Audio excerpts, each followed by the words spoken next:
Arts in classrooms fall into three general categories. When children are taught the skills and tools of an art form, that's often called arts curriculum or discrete arts, and this is important instruction. As the arts move into supporting other curricula, it's often referred to as arts enhancement or arts integration.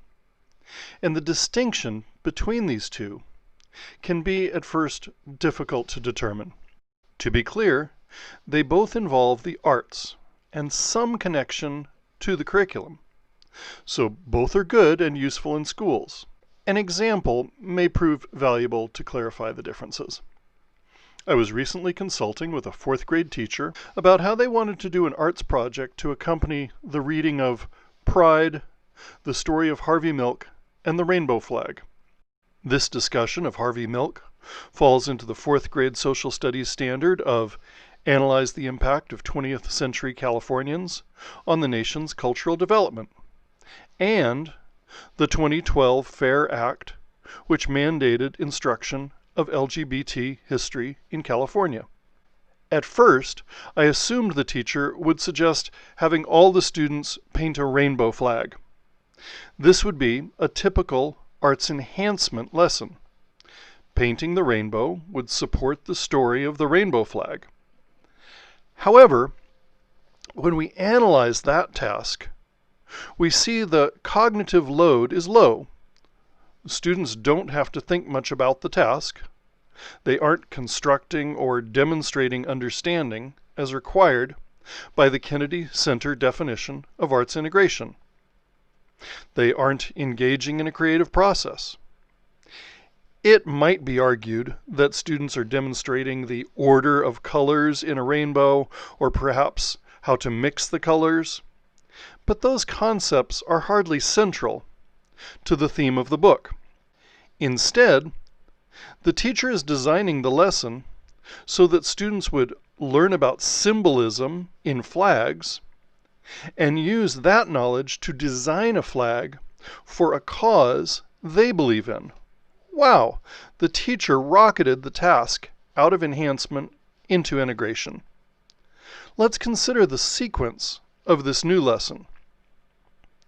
First, they need to learn about symbolism, then look at flags from around the world and how symbolism appears in those flags.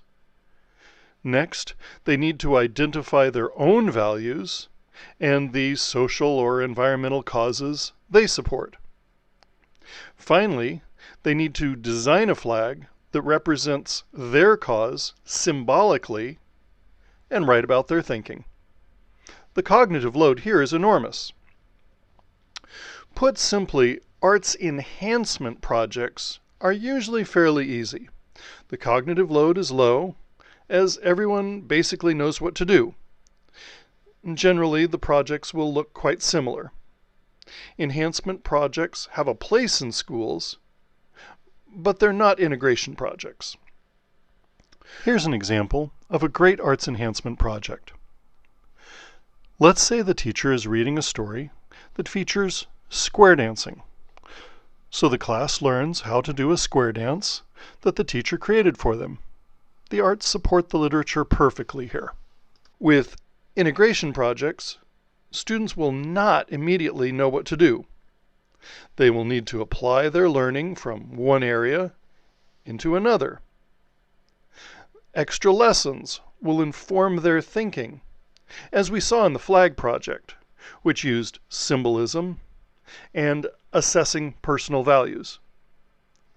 The connection between the art form and the curriculum is strong in arts integration projects like this one. The creative challenge that students are tasked with in this project is exactly what Harvey Milk did: to identify values and to use symbolism to create a flag to represent those values.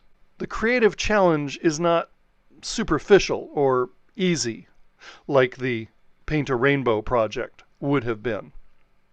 The skills on the left side of the creativity skills octagon seem especially well represented when considering arts integration. I hope this serves as an example as you design your lessons. If the task is one of enhancement, that's fine, and you can describe it as such. And when the creative challenge rises to arts integration, this will be an accomplishment to celebrate.